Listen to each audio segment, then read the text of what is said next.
The road to the Airbnb was narrower than expected, lined on both sides with thick, overgrown trees that swallowed the sunlight in uneven patches.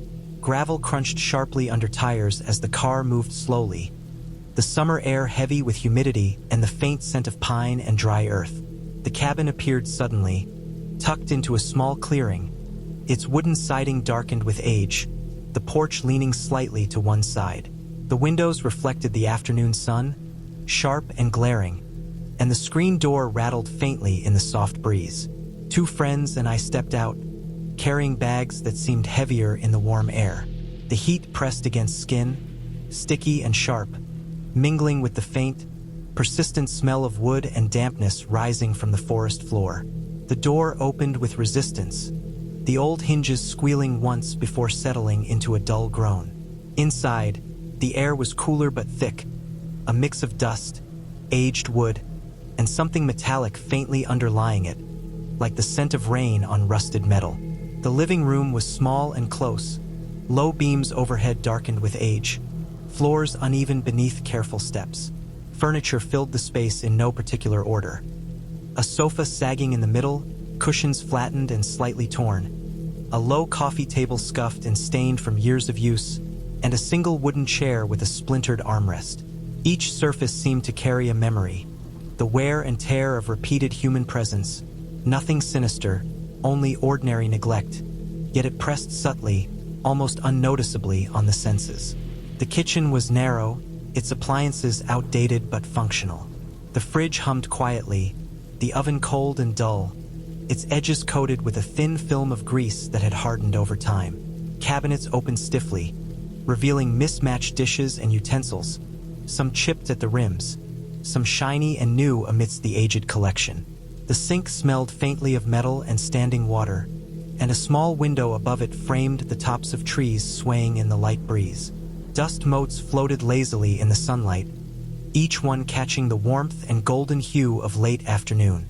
The air inside was still, punctuated only by distant birds, the soft groan of the floorboards, and the faint hum of the fridge. Upstairs, the bedrooms were small and compact, windows open to let in air thick with summer heat and the distant sound of cicadas.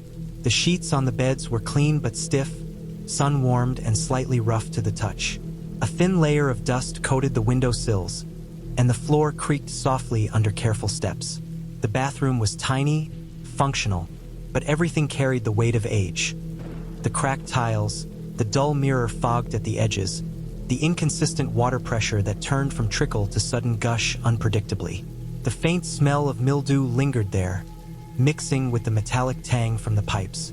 Exploring further, subtle oddities drew attention. A chair slightly off-kilter, a picture frame crooked, a rug edge folded under itself as though someone had shifted it recently. The pantry carried the faint odor of old food, though nothing appeared spoiled, just the smell of closed spaces in the summer heat. Shadows moved differently in the corners, shifting with the sunlight through the windows, the air settling heavier in those parts of the room. Upstairs, the closet doors didn't align perfectly, leaving thin gaps where light spilled unevenly. Each small detail added weight to the ordinary stillness, making the house feel inhabited without anyone present. The basement staircase was narrow and steep, the wooden steps darkened by years of wear. Descending, the air grew cooler, heavier, carrying the faint scent of earth and old wood. Cobwebs clung to the corners, and boxes stacked haphazardly leaned dangerously, filled with things that had no current purpose. A mattress, stained and flattened, rested against one wall, next to old furniture chipped and faded. The hum of the fridge from above carried down faintly, mingling with the quiet of the basement to create a kind of persistent, almost oppressive stillness. Each step upward brought relief, the basement feeling like a threshold to something forgotten, a space untouched but alive with subtle traces of past presence. Time in the cabin moved slowly, the afternoon stretching toward evening.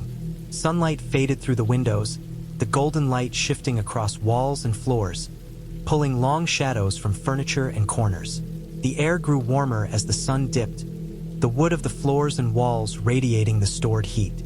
The faint metallic tang persisted, mingling with the smell of dust and old fabrics, a subtle insistence in the senses that something was slightly off, even if it could not be named. Small noises punctuated the stillness: the creak of a floorboard, the hum of the fridge, the soft scratch of a branch against the window, amplified in the quiet weight of the cabin. Outside, the trees swayed gently, the wind brushing against leaves and brushing dust across the path leading to the road. The cabin appeared unchanged, ordinary in appearance but dense with atmosphere. The two friends moved more slowly now, each step careful, boots crunching on gravel. There was a constant awareness, not fear, but a heightened sense of observation, noticing details that would otherwise be ignored. The uneven siding, the peeling paint, the faint stains on the porch boards. The house felt lived in, though no one was there, filled with ordinary imperfections and signs of repeated presence that pressed subtly against perception. As evening approached, the sunlight softened to a muted gold, spilling through the trees and across the clearing in long, angled stripes. The air cooled slightly, carrying the scent of pine, dry earth, and lingering heat from the day. Shadows deepened inside, the corners of rooms swallowing light. Leaving the cabin, walking back down the narrow path to the road, brought a gradual release of tension. The ordinary world returning with its open sky, distant cars, and the sound of birds settling for the night. The house remained behind, silent and unchanging, a collection of ordinary details pressed together over time. The effect it left was subtle but lingering. The memory of creaking floors, faint metallic smells, uneven furniture, and quiet. Still rooms remained, heavier than expected in hindsight. It was not fear in a dramatic sense, only a profound awareness of space, time, and human presence condensed into a place designed for temporary habitation. Walking away, the relief of leaving was complete, the tension dissolving fully into the evening air. The cabin stood behind in its clearing, ordinary yet dense with accumulated history, holding its quiet truths within the walls, waiting for the next visitor to step inside and feel its subtle weight. The forest seemed endless from the moment the dirt road narrowed and disappeared into the trees. The Airbnb was tucked into a clearing, a simple cabin with weathered wood siding and a small porch. Sunlight filtered through the high canopy, falling in broken patches across the mossy ground. The host had left printed trail guides, neat stacks of paper that described several paths through the surrounding woods. One of the guides showed a path that did not exist on any public map, just a hand-drawn line stretching deeper into the forest. It had no name, no symbols, only the faint, crooked line that disappeared among the tightly packed trees. The first day was spent on the marked trails. The air smelled like damp earth and pine, and the forest was alive with birds and insects. Sunlight moved across the underbrush in patterns, casting shadows that shifted as the day progressed. Every creek, fallen branch, and rock was catalogued silently by the group, and the calm of the forest settled easily around all of us. The cabin felt safe, the trails familiar, and the guides thorough. On the second day, curiosity pushed the group toward the unmarked trail. It began where the printed line ended, a narrow, overgrown path that immediately felt different. The air grew heavier with each step, the damp scent of rotting leaves and wet soil stronger than before. Birds were absent, insects were silent. Even the wind seemed to stop among the densely packed trunks. The trees leaned inward as the path curved, forming a natural corridor that felt enclosed, claustrophobic, almost deliberate. The ground underfoot was uneven. Roots and fallen branches snagged boots. Every step required attention, every sound amplified in the stillness. Branches above caught small glints of light, but no movement broke the monotony. The path was narrow, barely wide enough for two people to walk side by side, and it wound deeper into the woods than anything in the other guides.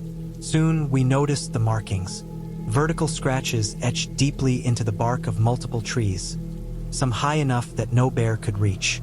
The grooves were jagged, uneven, almost intentional in their placement. The height and spacing suggested something strong, deliberate, something that used the trees as a canvas or marker. The scratches ran along several trunks in succession, and each one felt like a warning. No other animal behavior in the forest resembled it, and the quiet around us made the markings more unsettling than any sound. The trail ended abruptly at a small clearing. The ground was soft and damp, leaves matted into the soil. There were no paths leading further, no evidence of human visitation beyond what we had created ourselves. The feeling of being watched settled into our shoulders. The forest, for all its beauty, had grown unnatural. Shadows hung longer than they should, the air felt denser, and the silence was absolute. Any rustle of leaves or crack of a branch echoed unnaturally, magnifying the sense that the woods were holding themselves still for our passage. We returned to the cabin before nightfall, each step lighter than the one before, eager to escape the oppressive stillness of the unmarked trail. The cabin, once welcoming, now felt fragile against the forest surrounding it.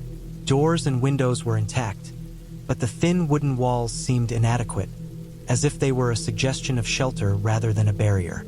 The air smelled of damp wood and cold pine. That night, the forest outside remained impossibly quiet. Then the sound started. At first, it was a faint, uneven rustling around the cabin. A branch shifted, then another, then the sound of slow, deliberate footsteps circling the perimeter. They were not light, not hurried, not like any deer or small animal that could inhabit the area. The steps moved with purpose, and though no figure appeared through the windows, the sound of breathing followed with them. Slow, intentional, controlled, close enough to suggest weight and presence, far enough away to keep eyes from catching a shape. Sleep was impossible. The sound circled repeatedly through the night, pacing the cabin with measured steps and controlled inhalations. Every creak of the cabin floor, every shift of a window pane under the cool night air, became part of the rhythm outside. Shadows inside the room stretched unnaturally under the faint moonlight. The air held a dampness that felt heavier than the forest itself, clinging to hair and skin. By dawn, the movement stopped. The forest around the cabin returned to its quiet baseline, normal enough to fool the senses into thinking the night had been imagined. Light broke through the canopy, moving in familiar patterns. Outside, the ground showed no footprints, no impressions of the weight that circled the cabin.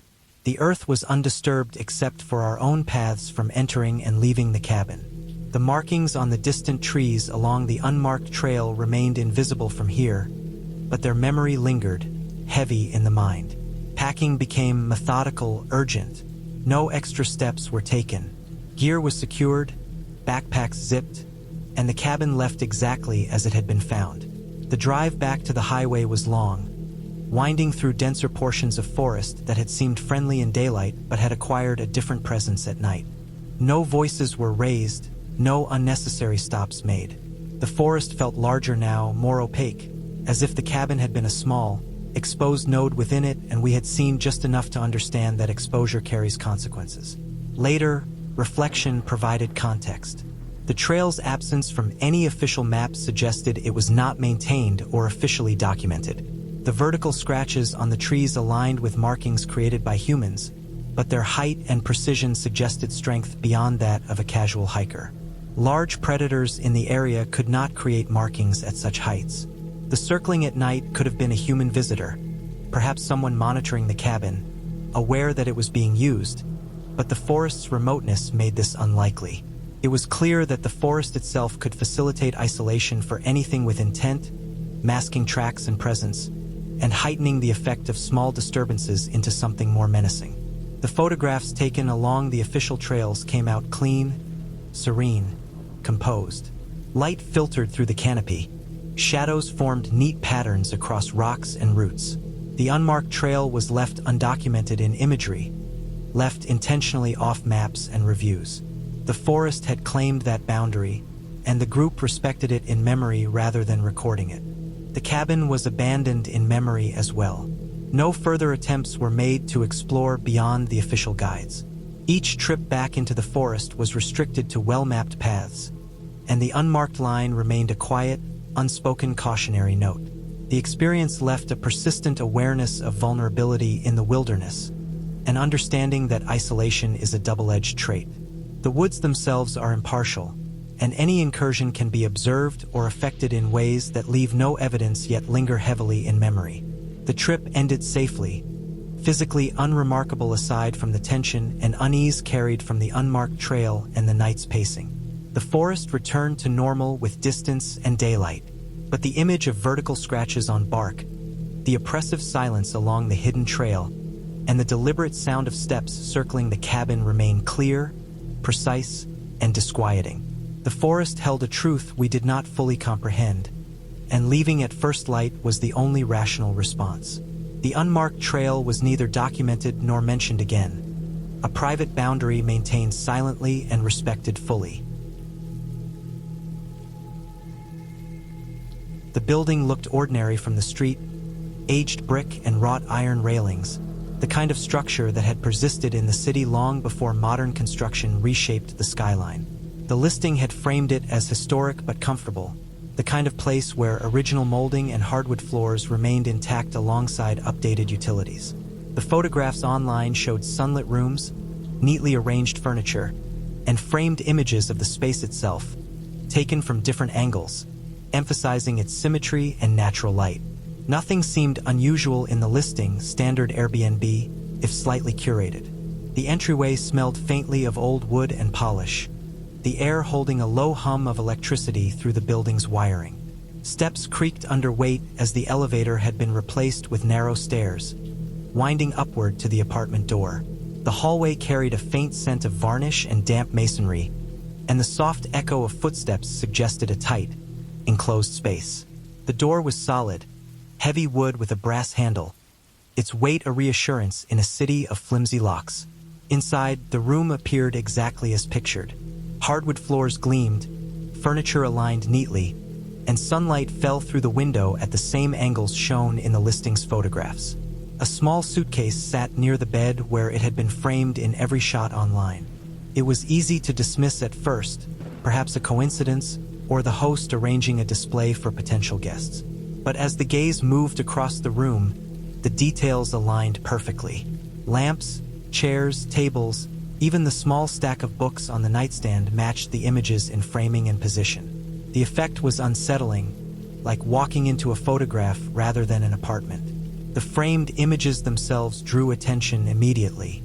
They were digital frames, thin and sleek, positioned along the walls as decoration. The timestamps in the corner updated hourly, small and precise, registering in real time. Each hour, the numbers changed, confirming that the frames were recording current moments rather than displaying static images.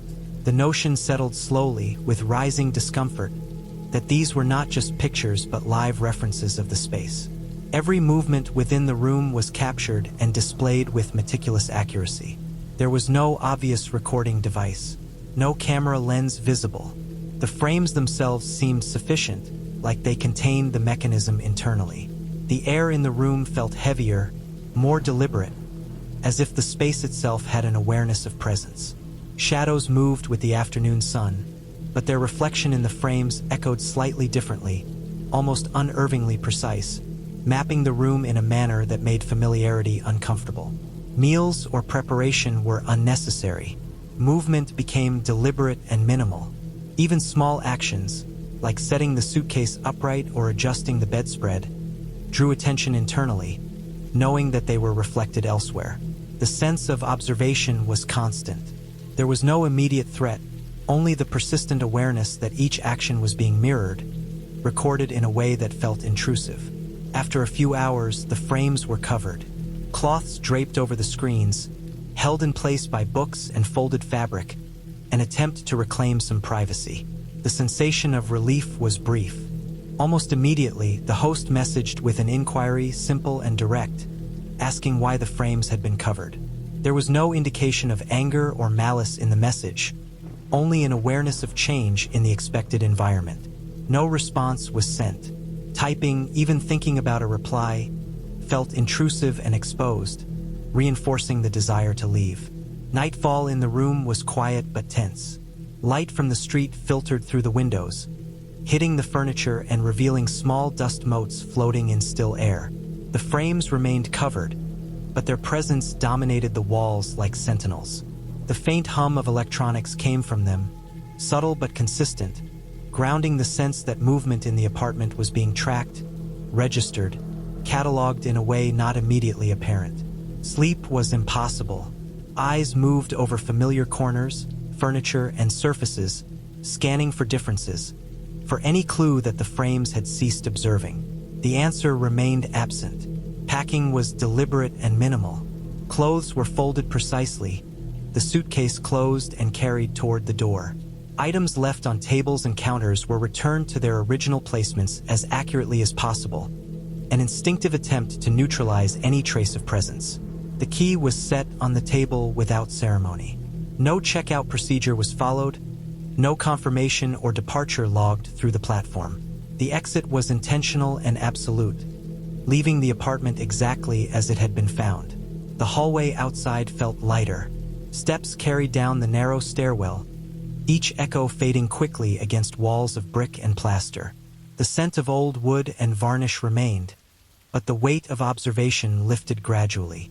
The street air was clean, cool, and open, carrying city noise that contrasted sharply with the confined awareness inside the apartment. There was no glance backward. The door remained closed, a boundary between spaces, between observation and freedom.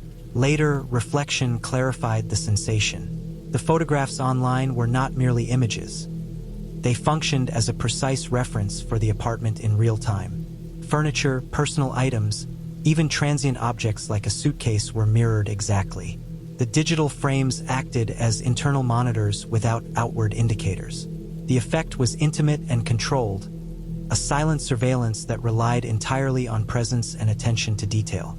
The decision to leave without responding, without completing the formal checkout, was driven by an instinct to escape observation rather than confrontation. The incident left a lasting impression. Every subsequent stay in rental spaces carried the memory of that room, the frames, the exact replication of movement in digital form. The apartment itself remained functional, neutral, without overt threat, but the awareness of its design as a space of continuous monitoring persisted.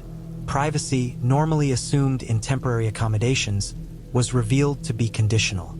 The departure reinforced boundaries, both physical and psychological, asserting control by leaving rather than engaging. The photographs, frames, and exacting interior became a reference point in memory.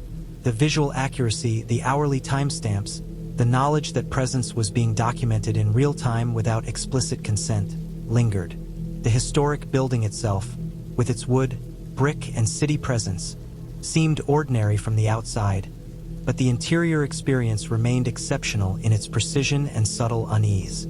The story was not dramatic in visible terms, yet profoundly effective in shaping behavior, influencing perception, and leaving a sense of exposure that could not be fully explained or reversed. The decision to leave the key on the table and walk out without checking out was both literal and symbolic. Control was restored by absence, and the apartment continued its quiet function without interruption. No confrontation occurred, no explanation followed.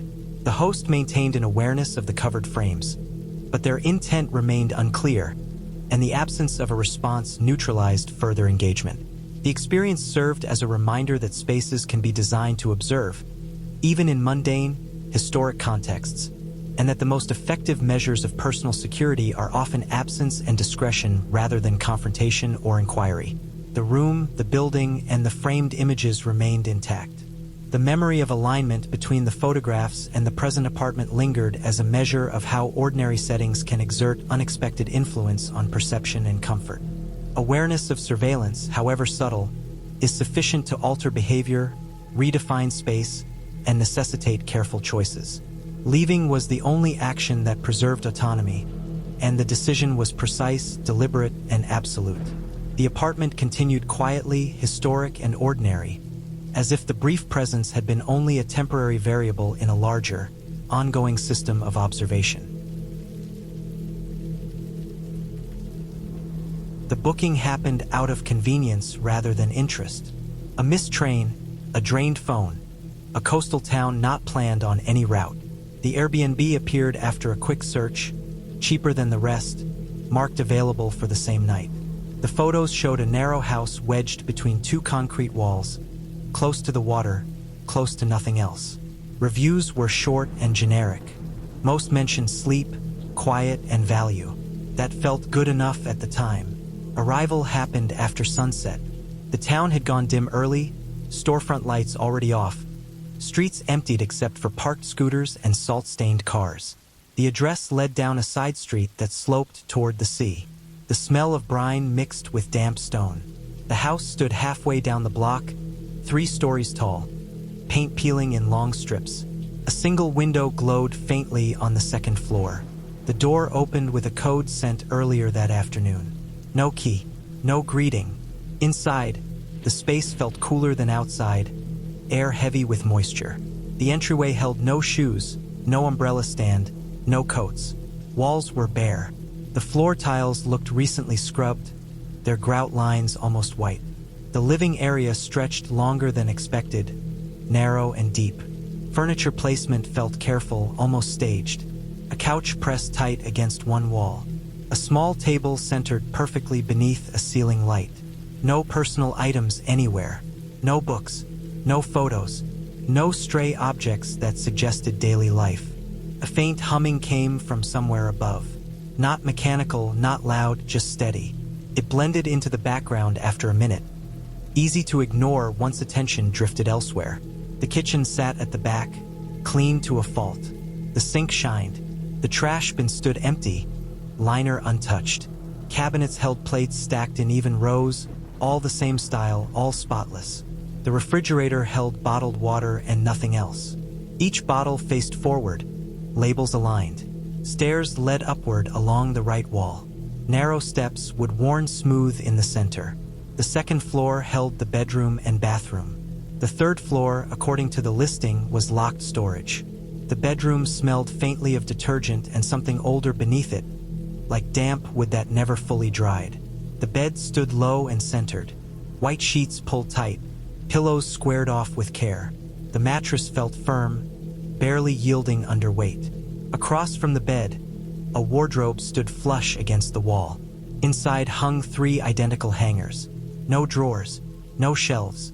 The bathroom continued the theme of unused readiness.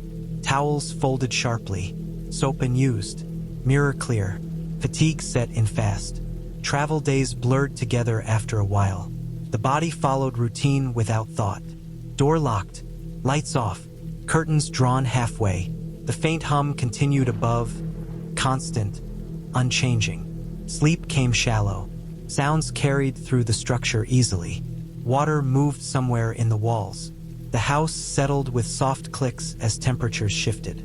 Around midnight, a heavier sound registered through the ceiling. Not footsteps, more like weight shifting slowly. Eyes opened. The room stayed dark. The hum continued. The sound repeated, followed by a long pause. The ceiling above the bed held a thin seam running along one side, barely noticeable in daylight. In the darkness, it blended in. Sleep returned in fragments. Morning brought flat gray light. The room looked unchanged. No sign of movement. The hum had stopped. A walk down to the water cleared the head. The town woke slowly. Fishermen worked near the pier. Cafes opened their shutters. The house remained quiet upon return. Spending the day inside seemed pointless. Exploration filled the hours. Food came from a small market near the harbor. Back at the house by late afternoon, the air inside felt warmer than before, almost stuffy. The hum resumed around dusk. This time it sounded closer, less diffuse. Standing in the bedroom made it clearer. The sound came from above, directly overhead.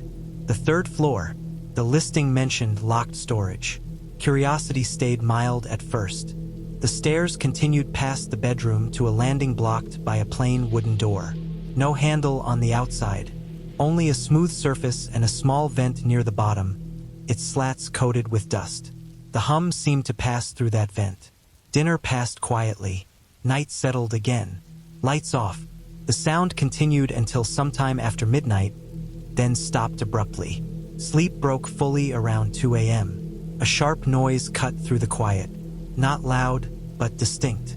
Metal against wood. Then nothing. The The ceiling seam above the bed looked darker than before. The line had widened slightly, shadow pooling along it. The mind ran through explanations. Old building, shifting boards, temperature changes. Each explanation felt thin but workable. Morning revealed more. The seam had widened enough to see fresh wood beneath the paint. Tiny flakes lay on the floor near the bed. Someone had opened something. The wardrobe door creaked louder than expected. Behind it, the wall showed faint scuff marks near the corner, low and vertical, like repeated contact from shoes or a ladder. The day outside passed slower. The sea stayed calm. The sky never fully cleared. Returning to the house felt heavier this time, like stepping back into a space already altered. The hum returned earlier, persistent, stronger. Standing on the stairs made it vibrate through the railing. The locked door on the third floor now had a faint smell around it. Warm plastic and dust. The vent blew air downward, barely noticeable but present. Sleep felt impossible. The bed stayed empty. Sitting on the couch downstairs, attention stayed fixed on the ceiling above. The sound continued for hours. Sometime after midnight, the front door lock clicked softly. Not the full sound of entry, just the internal mechanism shifting. The door stayed closed. Footsteps moved above, slow and careful. The sound of something being dragged followed, muted but unmistakable. Staying silent felt safer than moving. Breathing slowed. The couch cushion dipped slightly, fabric stretching beneath weight that did not belong. The pressure lifted after a moment. Footsteps retreated. The stairs creaked once, then again. The hum stopped. The house returned to stillness. Morning light found the couch cushion misshapen, fabric warm. The door remained locked. Nothing else looked disturbed. The seam above the bed had widened further. The opening revealed darkness beyond. Dust fell from it in slow intervals. Packing happened quickly. The bag zipped without care for noise. Shoes went on with shaking hands. Before leaving, the stairs were climbed once more. The third floor door showed fresh scratches near the edge, thin and vertical. The vent cover hung loose, one screw missing. The front door closed behind. The street outside looked unchanged. People passed. Life continued. Reporting the stay happened immediately. Photos uploaded. Description written plainly. No assumptions, just facts. A response arrived later that day. The platform acknowledged receipt. The listing was under review. Days passed. Travel resumed elsewhere. Sleep came easier. An email arrived a week later. The property had been investigated. The owner lived in the third floor space, accessed through a concealed ceiling hatch above the bedroom. The hum came from a ventilation system installed to manage airflow and mask movement. Cameras had been hidden inside vents and light fixtures. Recordings stored upstairs. The owner returned during the night, entering through a side access not visible from the street, using the internal structure to move silently through the house. Guests had been monitored, catalogued, and avoided unless necessary. Authorities removed equipment. The listing was permanently banned. Charges were filed. The explanation settled every detail into place. The hum, the warmth, the shifting weight, the widened seam, the dented cushion. The house had never been empty. It had only been observed. That stay ended without harm, but the knowledge lingered. Spaces that look clean can still be occupied. Silence can still hold presence. And cheap places off the map often cost more than money. The listing promised isolation. That was the main reason for booking. No neighbors for miles, endless desert, and skies untouched by city lights. The map showed nothing around the trailer for tens of kilometers. The images on the page depicted a single aluminum trailer parked on a stretch of sand, sunlight glinting off its dull silver skin. The surrounding terrain was scrub and low hills, dry and barren, with nothing to interrupt the horizon. It seemed perfect for photographing night skies. Long exposures, untouched darkness, the Milky Way in full clarity. The drive out took longer than expected. After leaving the last paved highway, the road deteriorated into rough dirt, then into narrow tracks that vanished into the flat desert. The GPS offered little reassurance beyond a floating arrow. Cell service disappeared entirely before reaching the turnoff. Dust rose in clouds behind the vehicle with each uneven bump.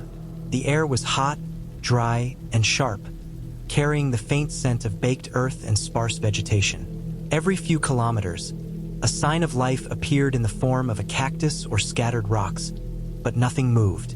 Silence dominated the space, and even the wind felt intermittent, almost hesitant to travel.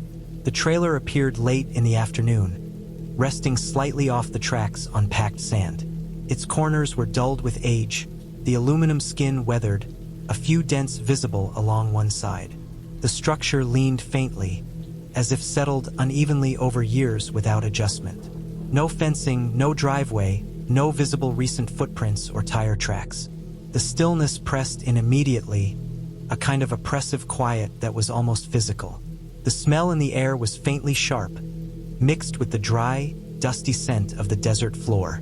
Inside, the trailer was smaller than anticipated. Aluminum walls, thin and reflective, surrounded a narrow interior. A bed bolted to one side, a small table, kitchenette with a propane stove, and a compact bathroom with a lingering, sour scent under the cleaner's chemicals. The floor flexed slightly under weight, the ceiling low, the windows simple glass panes without locks. The door had a deadbolt, but it felt symbolic, a formality rather than a serious security measure. Everything seemed functional, but the thinness of the walls suggested vulnerability. Setting up gear took hours. Cameras, tripods, lenses, and batteries spread across the small table and floor. The sun dipped below the low hills, and the desert cooled rapidly. Colors shifted from deep gold to violet, then black. The first night was deceptively calm. Shutter clicks punctuated the silence. The occasional hum of a cooling camera motor, the only sound beyond distant wind moving low brush. No animals appeared. No lights. No human presence.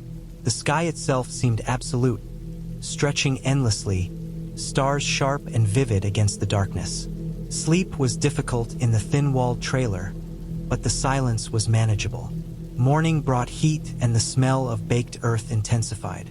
Coffee tasted flat but comforting. Equipment was inspected, memory cards emptied, batteries recharged.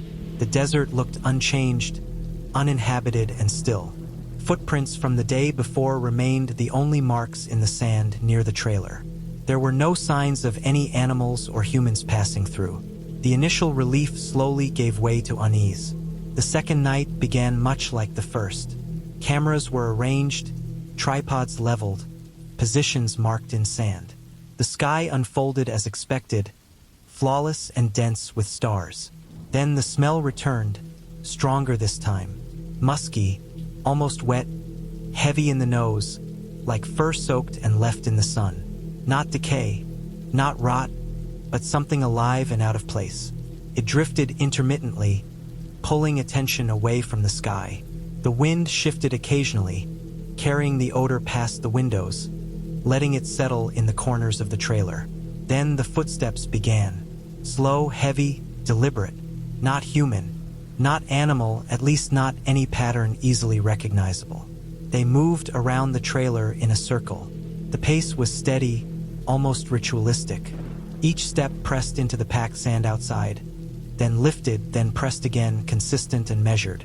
The noise traveled through the aluminum walls, echoing faintly inside. Counting the steps became an almost automatic action, each pass around the trailer a signal of presence, an intrusion of the isolation that had seemed so appealing earlier. No tracks appeared in the sand outside. The ground was packed, dry, and flat, yet morning showed nothing. No impressions, no marks, no evidence of the source.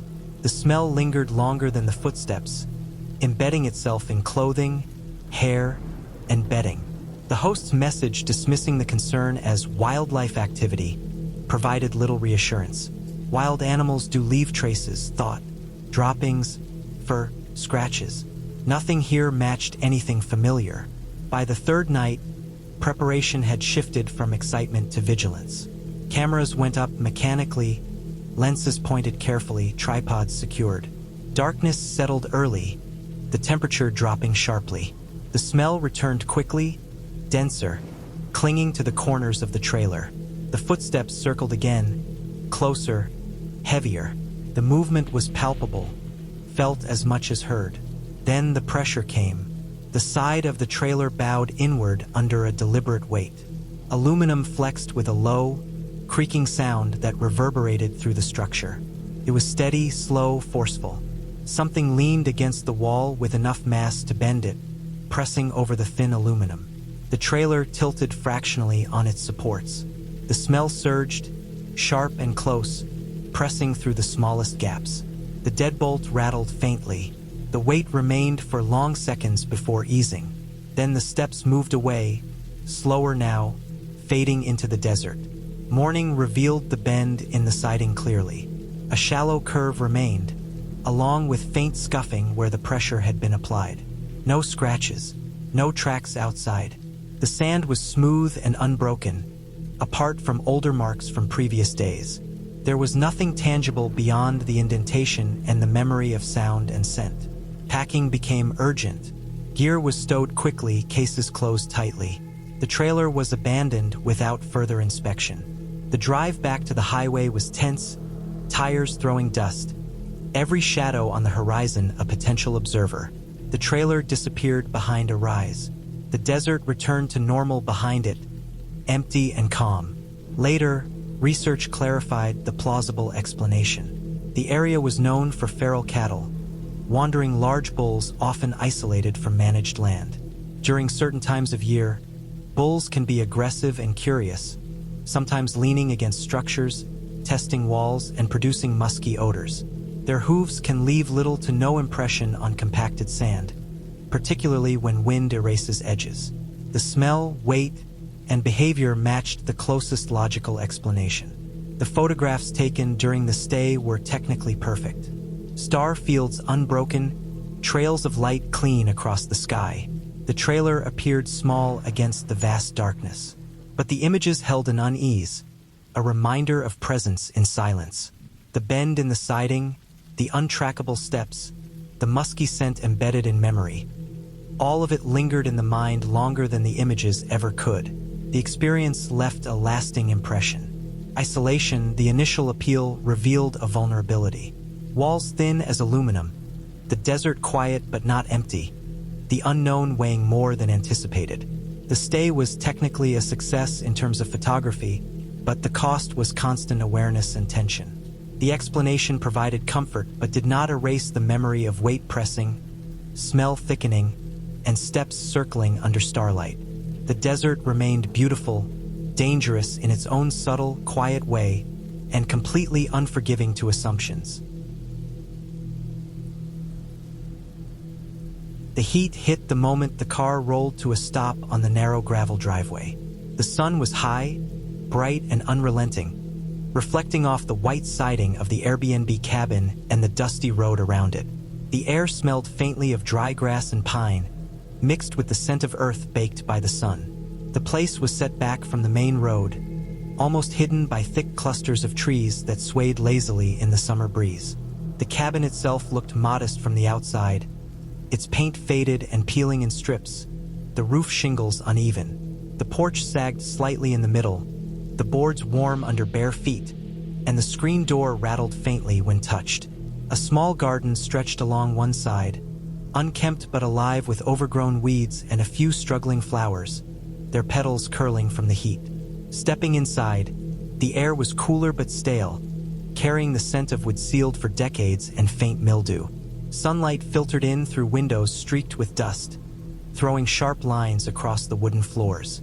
The living room was small and crowded with furniture that seemed collected over many years without thought for style.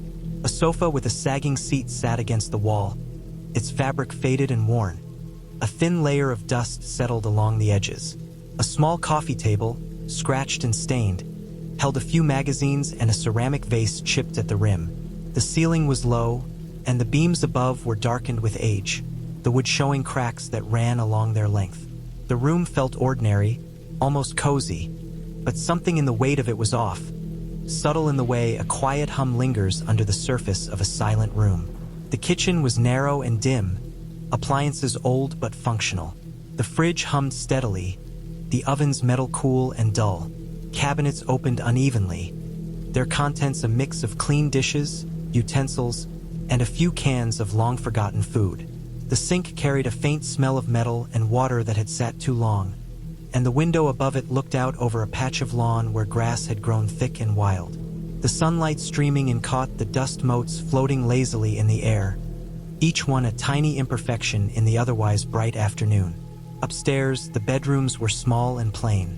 The sheets on the beds were clean, though the fabric was thin and stiff from frequent washing. The windows were open, letting in the sound of cicadas and a distant lawn mower, the noise loud in the otherwise still house. The floorboards creaked under careful steps, and the air was warmer here, carrying the smell of old wood mixed with sun-warmed fabrics. One closet door didn't quite close properly, leaving a narrow gap that distorted the shadows inside. The bathroom was functional but small, the tiles worn and slightly cracked, the mirror fogged at the edges from previous showers.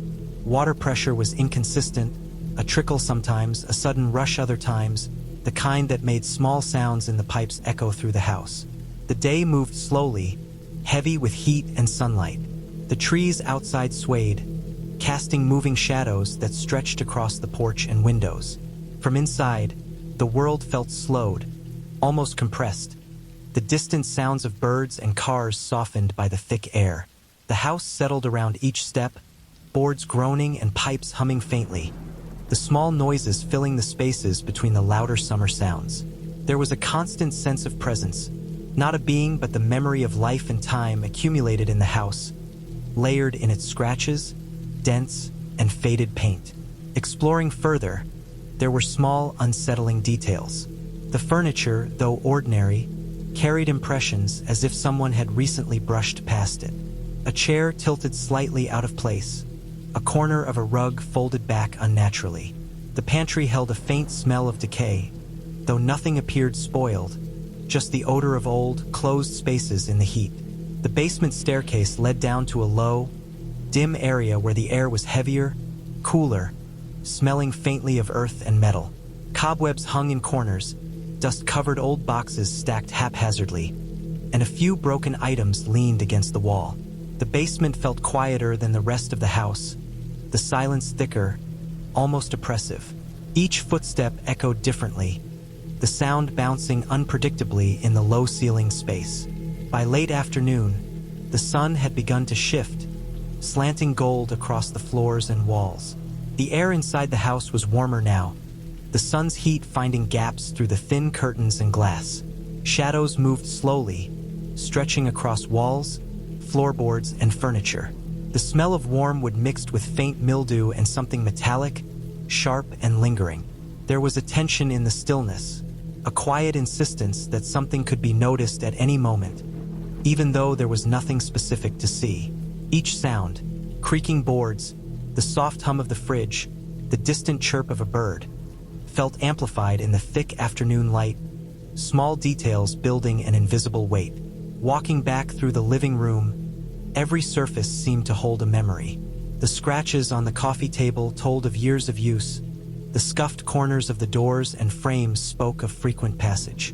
Even the thin layer of dust seemed intentional, disturbed in some areas as though marking paths or moments long past. The house was ordinary, yet the accumulation of these small imperfections created a feeling that lingered beneath the skin, a quiet unease that was almost tangible. As the sunlight began to fade, the golden light softening into a dull amber, the shadows deepened and pooled. The air cooled slightly, but the warmth of the day still lingered in the wood and walls. There was relief in opening the front door and stepping outside into the wide, sunlit clearing, feeling the soft heat on the skin, the scent of grass and pine filling the senses fully again.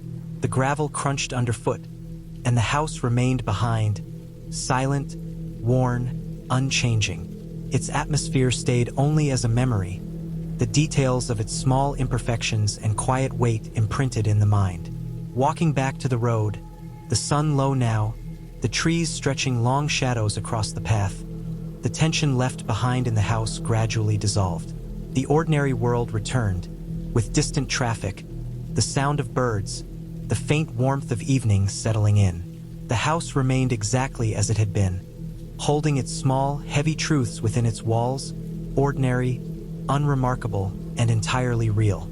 The effect it left was not fear in the dramatic sense, but a lingering awareness of subtle unease, a sense that small, accumulated details could weigh on perception and memory, made heavier by the summer heat and the stillness of time contained within its walls. The clarity of leaving, the sense of separation from that quiet weight, was the only resolution, complete and satisfying, the house remaining in its ordinary, sunlit clearing, waiting quietly for the next visitor. The sun hung low, soft and golden, casting long shadows across the narrow road leading to the Airbnb. The house sat at the edge of a small clearing, surrounded by dense pines whose branches swayed lightly in the afternoon breeze. Its white paint was faded, chipped along the corners, and the porch creaked under the weight of each step. The front door opened with a reluctant groan, and the air inside smelled faintly of damp wood and old fabric, like a closet that had been closed for months.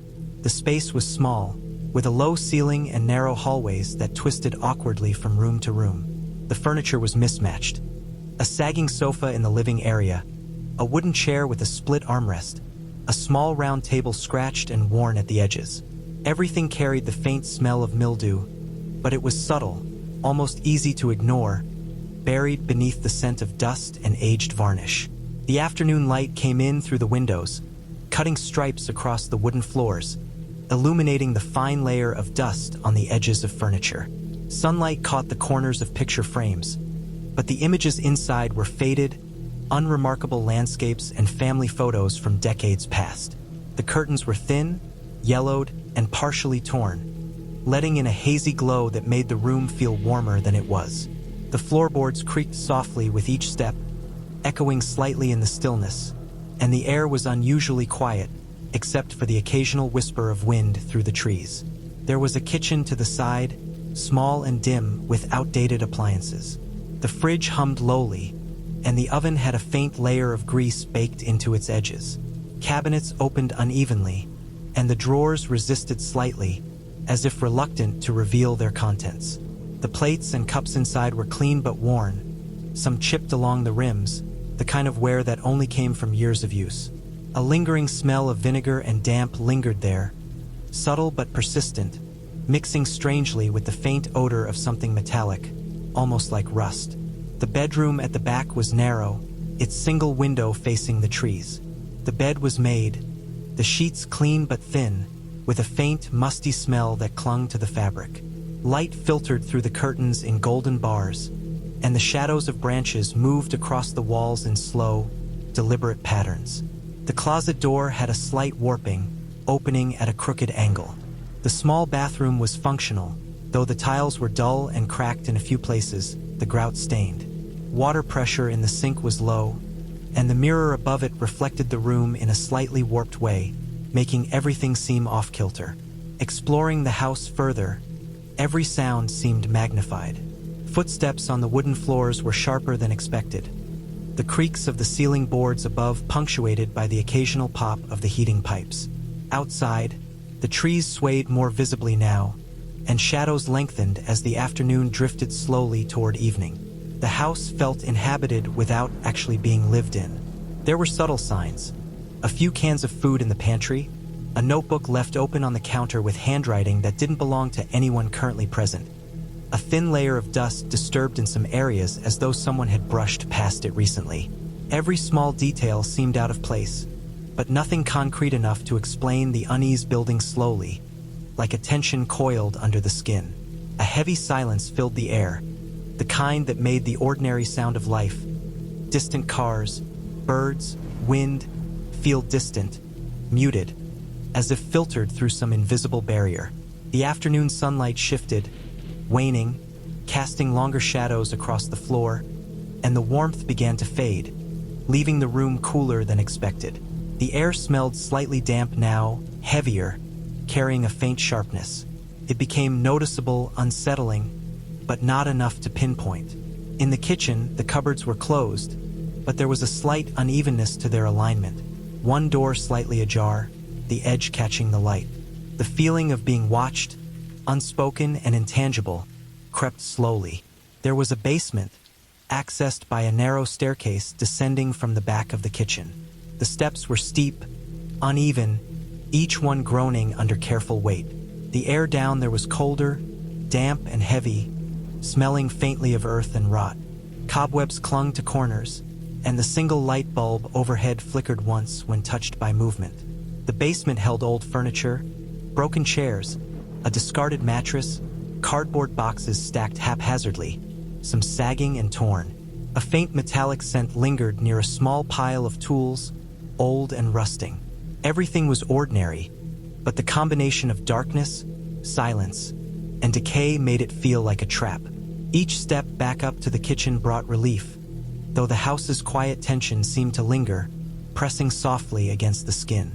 By late afternoon, the house had settled into its own rhythm. The wind whispered through the trees, brushing against the sides of the building. Shadows deepened, stretching across the walls and floors, mixing with the dim light filtering through the thin curtains. The air carried a mix of scents now. Dust, old wood, faint metal, the lingering touch of damp. Movement outside was minimal, but the occasional crack of a branch or rustle of leaves punctuated the quiet, making the house feel both still and alive.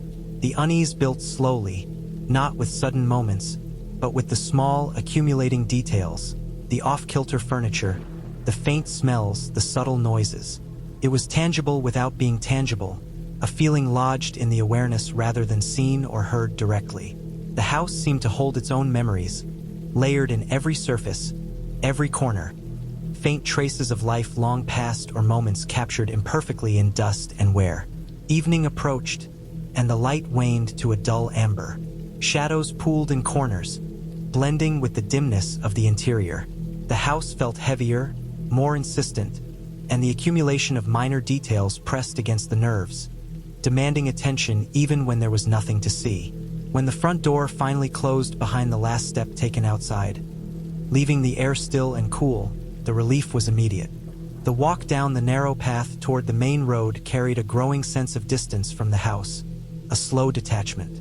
Each step felt lighter than the last, leaving the weight of quiet, of damp, of subtle tension behind.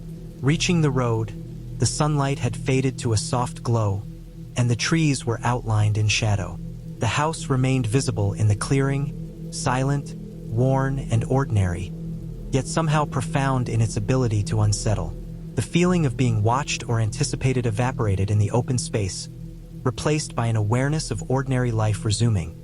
The air filled with distant birds, passing cars, and the subtle warmth of evening.